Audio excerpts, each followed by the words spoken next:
ভুলে নিজে নিজকে গিয়েছে ভুলে পর্দা আর করো না নিজে নিজকে গিয়েছে ভুলে পর্দা আর করো না दिल बागे रखबो तोले दिल बागे रखबो तोले दूरे दूरे आर थको ना निजे निजे के गेछे भूले पर्दा आर करो ना निजे निजे के গিয়েছে ভুলে। বন্ধুরা আমার রাত অনেক হয়েছে, যদিও শীতকালে এই রাতটা মানে অনেক রাত। তো নহলা থেকে কিছু শ্রোতাবিন্দু রয়েছে, আপনাদের এলাকার কচি কাঁচা বাচ্চা সব রয়েছে। আমি আর একটা গজল পড়ে আপনাদের সামনে থেকে বিদায় নিচ্ছি। যারা এই এলাকার স্বনামধন্য শিল্পী জনাব এমডি ইলিয়াস সাহেব আপনাদের সামনে সুন্দর কালাম দু একটি পরিবেশন করে গেলেন। তবে আমার মনে হয় যে আমি যে অত দূর থেকে এলাম, আমাকে মনে হচ্ছে লাস্টে টেবিলটা নিয়ে ঘর পাঠাবে নাকি? হ্যাঁ, টেবিলটা নিয়ে ঘর চলে যাবো। আমার মুন্না ভাই, মুন্না দা খুব সুন্দর পরিচালনা করলেন, ভালো ভালো আওয়াজ অ্যানাউন্সিং করার জন্য গজল জগতে খুব সুন্দর আওয়াজ। তবে আরো আগে যাক, আল্লাহর কাছে দোয়া চাই, আল্লাহ ওনার প্রতি দয়া করুক। আমি আপনাদেরকে যে কথা দিয়েছিলাম সব কথাটা রাখতে পারবো না বন্ধু, কারণ সময় খুব সংক্ষেপিত। সেই জন্য আপনাদেরকে একটা কালাম পড়ে আমি বিদায় নেব। তারপরে সিদ্দিকুল্লাহ সাহেব, আমার ভাই এমডি ইনাম আহমদ পরিবেশন করবেন। আপনারা অনেক গজল শুনেছেন, বেলালের ঘটনা শুনেছেন, আরো অন্যান্য গজল শুনেছেন। অত বড় গজল এখন রাখার মতো সময় নেই, যদিও অনুরোধ আছে কিন্তু এখন রাখতে পারছি না। আমার আল্লাহ পাক রব্বুল আলামিন ফেরেশতা ইসরাফিল, ফেরেশতা মিকাইল, ফেরেশতা জিবরাইল আলাইহিস সালাম কে বললেন যাও। কোথায়? বললেন জমিনের উপরে যাও। কেন আল্লাহ? এক মুঠো মাটি তুলে নিয়ে এসো। বলছে কেন আল্লাহ? বলছে ওই মাটি দিয়ে আমি একটা পুতুল তৈরি করব। তখন ফেরেশতারা বলছে কি পুতুল আবার কি আল্লাহ? বলছে সে যখন তৈরি করব তখন দেখতে পাবে, যাও চলে যাও। তো ইসরাফিল আলাইহিস সালাতু ওয়াস সালাম কোনো কথা কোনো চিন্তা ভাবনা না করে সরাসরি আসলেন আরশে মুআল্লা থেকে এই জমিনের মধ্যে। তখন দুনিয়ায় একটাও মানুষ নেই, এই দুনিয়ার জমিনে একটাও মানুষ ছিল না, কোনো পশু পাখি জীবজন্তু কিছু ছিল না, শুধুমাত্র জিন জাতিকে সৃষ্টি করা হয়েছিল।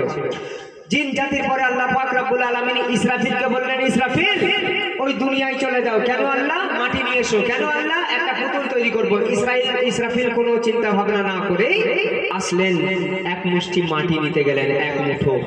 যখনই মাটি নিতে গেলেন, মাটি তখন রাগম্বিত হয়ে ইসরাফিল আলাইহিস সালামকে বলছেন ইসরাফিল তুমি যে আমার দেহের পাঁজরের হাড় একটা ভেঙে নিতে এসেছো, আমি যদি বলি তোমার দেহের পাঁজরের হাড় একটা আমাকে দাও, তুমি কি পারবে ইসরাফিল দিতে?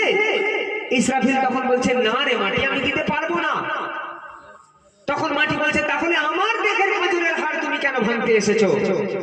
ইসরাফিল আলাইহিস সালাম মাটির এমন কথা শুনে ফিরে গেল আল্লাহর দরবারে। আল্লাহকে গিয়ে বলল আল্লাহ আমি মাটি নিতে পারিনি, মাটি আমাকে এই কথা বলছে।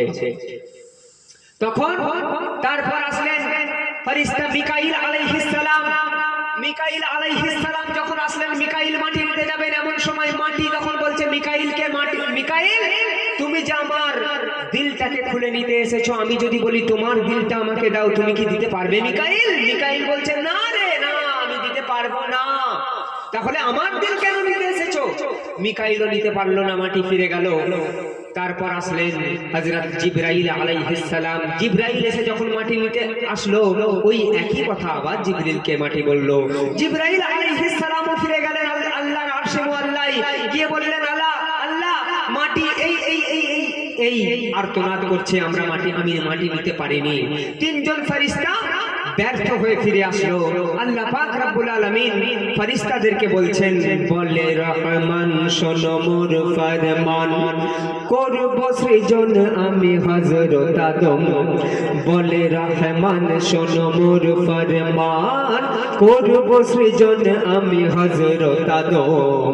মাটি দ্বারা হবে গড়া আদমের বদন, যাও চলে আনো তুলে মাটি এখন।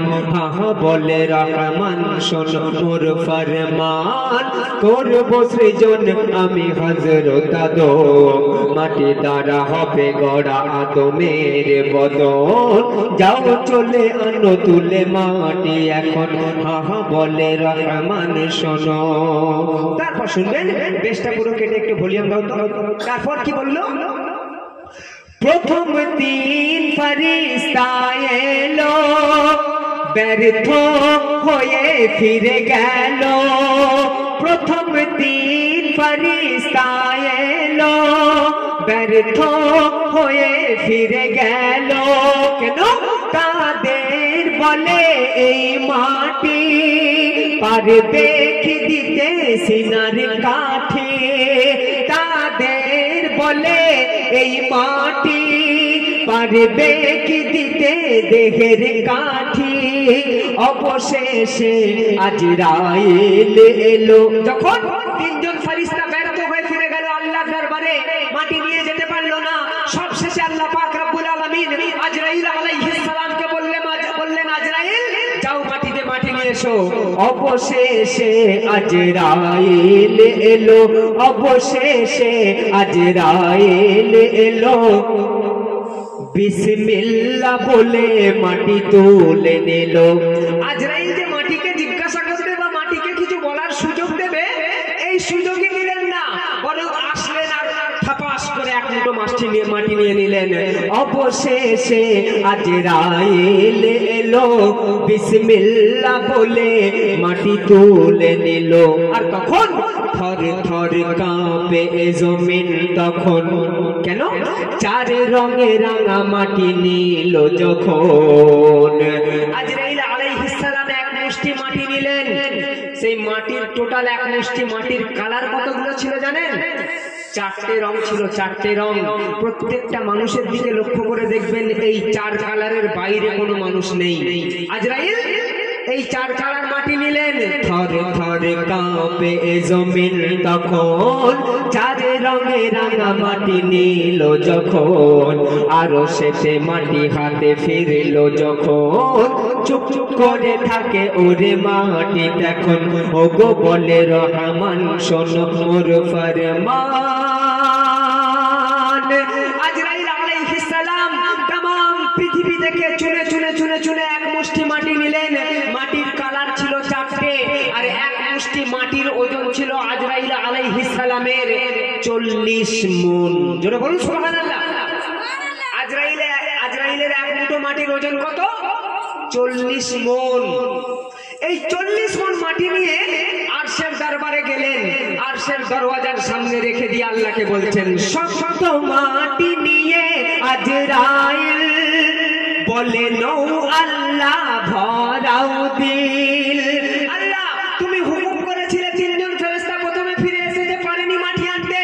আল্লাহ তোমার হুকুমে আমি এনেছি, এবার কি করবে করো, তোমার মনের কি বাসনা আছে তুমি পূরণ করো। শত মাটি নিয়ে আজরাইল বলে নৌ আল্লাহ ভরাও দিল। আর তখন আল্লাহ বলে ওরে ও মিকাইল, মাটি যেটা নিয়ে গেলেন মাটিটা ছিল শক্ত। শক্ত মাটি দিয়ে তো আর পুতুল তৈরি করা যায় না।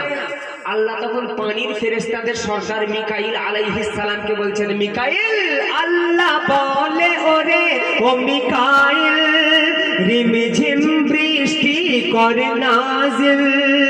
আর তখন 40 বছর ওই মাটির উপর, 40 বছর সেই মাটির উপর মিকাইল করলো বৃষ্টি নাজিল। 40 বছর মাটি বর্ষণ করার পরে শক্ত মাটি কাদা হয়ে যায়, দিল হুকুম ওরে মালাক সবাই। শক্ত মাটি কাদা হয়ে যায়, দিল হুকুম ওরে মালাক সবাই। করো এক পুতুল মুহাম্মাদি নকশায়, সে পুতুলের রূহ ঢেলে পাঠাবো দুনিয়ায়। হাহা বলে রহমান শোনো। আল্লাহ তুমি যে আমাদেরকে পুতুল তৈরি করতে বলছো, কেমন করে পুতুল তৈরি করবো আল্লাহ? আল্লাহ তখন বলছে ওই দেখো উপরের দিকে তাকিয়ে মুহাম্মদ লেখা আছে, ওই মুহাম্মাদি নকশায় একটা পুতুল তৈরি করো। জেনে রাখবেন প্রত্যেকটা মানুষকে আল্লাহ পাক রব্বুল আলামিন মুহাম্মাদি নকশায় সৃষ্টি করেছেন। আপনি রাত্রে ঘুমানোর সময় বা দুপুরে খাওয়ার পরে ঘুমানোর সময় ডান হাত এই ডান চাবালিতে রাখবেন, আর বাম হাত বাম উরুতে দিয়ে ডান পাশে ঘুরে শোবেন। আপনার পেছন দিকে মাথার কাছে দাঁড়িয়ে কেউ যদি পড়তে চায়, আপনার সারা শরীরটা আরবিতে মুহাম্মদ লেখা আছে। জোরে বলুন সুবহানাল্লাহ। সুবহানাল্লাহ। এই মুহাম্মাদি নকশায় আল্লাহ পাক রব্বুল আলামিন প্রত্যেকটা মানুষকে সৃষ্টি করেছেন। তখন ফেরেশতারা কি করছে? এমন আদেশ পেয়ে আবার 40 বছর ধরে আদমের দেহ গড়ে, আবার 40 বছর ধরে আদমের দেহ গড়ে। সব কিছু তারা করে দেয়, কিন্তু চেহারার বেলা পারে নাই, চেহারার বেলা পারে নাই। সারা শরীরটা ফেরেশতারা তৈরি করে দিল, কিন্তু আদমের যে চেহারার রওনক, চেহারার যে নকশা ফেরেশতারা তৈরি করতে পারলো না। বরং এই যে আমাদের চেহারার নকশা কে তৈরি করেছে জানেন? শুনুন তাহলে। স্বয়ং দয়াময় আদমের চেহারা বানাই, স্বয়ং দয়াময় তার চেহারা বানাই, ফের 40 বছর ফেলে রেখে দেয়। কত বছর কাটলো তাহলে? 40 বছর পানির উপরে বর্ষণ করা হলো, মাটির উপরে পানি বর্ষণ করা হলো। 40 বছর ধরে আদমের দেহ তৈরি করা হলো। এগুলো তথ্য শুনে রাখুন, ইসলামী হিস্টোরি, এগুলো জেনে রাখা উচিত। 40 বছর মাটির উপরে পানি বর্ষণ করা হলো, 40 বছর আদমের দেহ তৈরি করা হলো, আবার 40 বছর কমপ্লিট হয়ে যাওয়ার পরে ফেলে রেখে দিল। আর সে এক ধারে আল্লাহ আদমের দেহকে ফেলে রেখে দিলেন। যখন 120 বছর পর প্রভু দিল আদমের দেহে রূহ, 120 বছর পর প্রভু দিল আদমের দেহে রূহ, পূর্ণ হয়ে গেল মাটির আদম, হাঁচি দিয়ে শুরু করে দিল জীবন। আহা বলে রহমান শোনো। হযরত আদম আলাইহিস সালামের দেখে যখন সর্বপ্রথম 120 বছর পর আল্লাহ পাক রব্বুল আলামিন রূহ দিলেন, সর্বপ্রথম যে আদম কাজটা করেছিলেন সেটা হলো হ্যাঁচি। আমরা করি না শীতকালে সকালবেলা উঠে ঘন ঘন হ্যাঁচি করি। এই একটা হ্যাঁচির দাম কত জানেন? এই যে কি ভাইরাস, যদি আমাদের একটা হ্যাঁচি আল্লাহ বন্ধ করে দেয় এই ভারতীয় মুদ্রায়, ওই একটা হ্যাঁচিকে যদি মেশিন দিয়ে করানোর চেষ্টা করে 2 লাখ টাকা খরচা হবে। তাও বাঁচানো মুশকিল আছে। আল্লাহ আমাদেরকে ফ্রি দিয়ে রেখেছেন। হাঁচি দিয়ে শুরু করে দিল জীবন। আহা বলে রহমান শোনো। আদমের দেহে রূহ দিয়ে দেওয়া হয়ে গেল। আদম ফেরেশতাদেরকে হুকুম দিল, আল্লাহ আমার এই মাটির আদমকে নিয়ে জান্নাতের উচ্চ মাকামে রেখে এসো, আমি যখন সময় হবে দুনিয়ায় পাঠাবো। জান্নাতে পাঠিয়ে দিলেন। এ দ্বারা আমরা কি বুঝলাম? আপনাদেরকে বললাম না যে টোটাল কত কেজি মাটি দিয়ে আমাদেরকে তৈরি করেছে আল্লাহ? বলবো বলেছিলাম, বলছি, এই তো বলছি। আমরা কি বুঝলাম? আমরা হলাম মাটির আদম, মাটির আদমের আওলাদ। একটা বাচ্চা ছেলে যখন কাদা মাটি নিয়ে খেলতে থাকে, সে কখনো ওই কাদা মাটি দিয়ে কুকুর তৈরি করে, কখনো ঘোড়া তৈরি করে, কখনো বাঘ তৈরি করে, কখনো হাতি তৈরি করে। মাটি দিয়ে আল্লাহ পাক রব্বুল আলামিনও ঠিক যা ইচ্ছা মনে করতেন করতে পারতেন, কিন্তু আমাদেরকে কি করলেন? আশরাফুল মাখলুকাত, সবথেকে শ্রেষ্ঠ করলেন 18,000 মাখলুকাতের মধ্যে। আবার আল্লাহ তারপরে বললেন সব থেকে শ্রেষ্ঠ করেছি ঠিক কথা, কিন্তু সব থেকে দুর্বল বন্ধু তোমাকেই করেছি। মানুষ সব থেকে দুর্বল মানুষ, কারণ একটা হাঁসের বাচ্চা, একটা মুরগির বাচ্চা, সে জন্মেই চলতে পারে, তার চোখ খুলে যায়, সে কথা বলতে পারে। একটা মানুষের বাচ্চা জন্মে ভালো করে চোখ খুলতে পারে না, কাঁদতে পারে না, সে তার খাওয়ার কথা বলতে পারে না। মানুষকে আল্লাহ এত দুর্বল করেছেন। আমরা হলাম কাদা মাটির তাল, কাদা মাটির তাল। আমরা সব থেকে দুর্বল, আমরা সব থেকে শক্তিশালী মনে করি নিজেদেরকে, শ্রেষ্ঠ মনে করি আমরা, আমাদের থেকে উপরে আর কেউ নেই। আপনারা যে যাই হন না কেন, কাউকে কোনোদিন মনে জোর দিয়ে কথা বলবেন না, মনে আঘাত দিবে না। মানুষের অন্তরে যদি আঘাত দেন, আল্লাহর আরশ থরথর করে কাঁপতে থাকে, আল্লাহর আরশ যদি থরথর করে কাঁপতে থাকে, আপনি এখানে আপনার দেহ বিক্রি করে দান করে দেন, আপনার ও দান কোনো কাজে আসবে না। হাসরের ময়দানে যখন আপনার বিচার হবে, ওই দানকে আপনার মুখে ছুঁড়ে মারা হবে, মুখে ছুঁড়ে মারা হবে আপনার নামাজ। কি বলছেন? শেষ ছন্দ শুনবেন। ওরে অধম নবাব শোনো, কমজোর তুমি তা মানো। আমি যে কমজোর এটা আমাকে মানতে হবে। ওরে অধম নবাব শোনো, কমজোর তুমি তা মানো। কেন? কাদা মাটির তুমি তাল, গায়ের জোরে হারিও না খেয়াল। জন্মে পশু পক্ষীরা চলতে পারে, জন্মে পশু পক্ষীরা চলতে পারে, তার চেয়েও আমার খারাপ হাল। যেও না ভুলে মাটি নিল আজরাইল। আপনাদেরকে একটা প্রশ্ন করছি, মাটি কে নিয়ে গিয়েছিল? জোরে উত্তর দেন, কে মাটি নিয়ে গেছিল? আজরাইল আলাইহিস সালাম। আজরাইল যখন মাটি নিয়ে যাচ্ছিল, যাওয়ার সময় পেছন ফিরে দেখছে মাটি থরথর করে ভয়ে কাঁপছে আজরাইলের ভয়ে।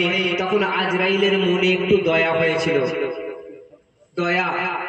আজরাইল তখন মাটিকে একটা কথা দিয়ে গিয়েছিল, ফেরেশতা মিথ্যা কথা বলে না। মাটিকে বলে গেছিল, মাটি রে, আজকে যেই চুনে চুনে বিভিন্ন জায়গা থেকে, সারা জমিন থেকে আমাকে এক মুষ্টি মাটি তুই দিলি, আমি নিয়েছি। আমি কথা দিয়ে যাচ্ছি তোকে, যেখানে যেখানের মাটি আমাকে দিয়েছিস, আমি পুনরায় আজরাইল কথা দিয়ে যাচ্ছি, সেখানে সেখানে আবার মাটি ফিরিয়ে দেব। যেখানে যেখানের মাটি হাতে মোর দিবি, আর সেখানে সেখানে পুনরায় ফিরে পাবে। যেখানে যেখানের মাটি হাতে মোর দিবি, সেখানে সেখানে পুনরায় ফিরে পাবে। জন্মে পশু পক্ষীরা চলতে পারে, তার চেয়েও আমার খারাপ হাল। যেও না ভুলে মাটি নিল আজরাইল, সেই নেবে একদিন মোর জান দিল। কাঁদবো একা শেষ যাত্রা পথে, মোর আগে পিছে সব হাসবে খিল খিল। আহা বলে রহমান শোনো।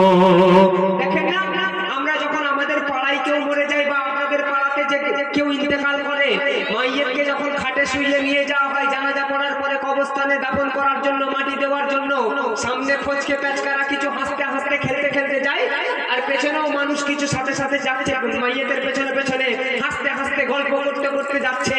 ও যে হাসতে হাসতে গল্প করতে করতে যাচ্ছে, ও জানেই না যে এক্ষুনি যদি ও মরে যায়, এই লোকগুলোই আবার ওকে কবরস্থানে নিয়ে যাবে। এই লোকগুলোই ওকে আবার কবরস্থানে নিয়ে যাবে। এ জানেই না, ভুলে গেছে। কারণ মৃত্যু অবধারিত। আমি যে বেঁচে আছি এটা অস্বাভাবিক, স্বাভাবিক নয়, এটা অস্বাভাবিক। বেঁচে আছি, কেমন করে বেঁচে আছি? মরে যাবো, এটা স্বাভাবিক।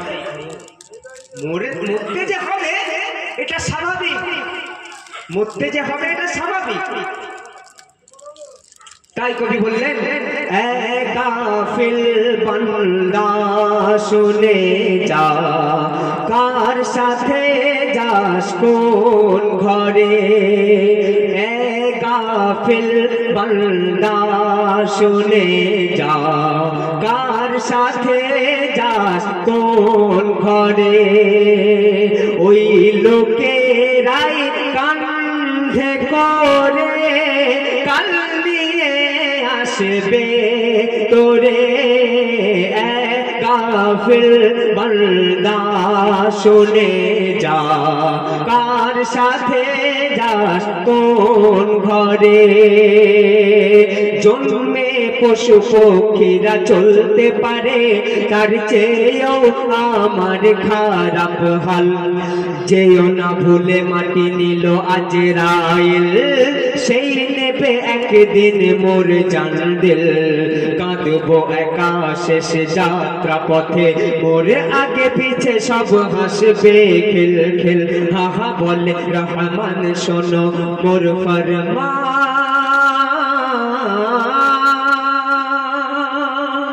বন্ধুরা আমার শুনলেন ছোট্ট একটি হাদিস শরীফ আপনাদের সামনে পরিবেশন করলাম ছন্দের মাধ্যমে।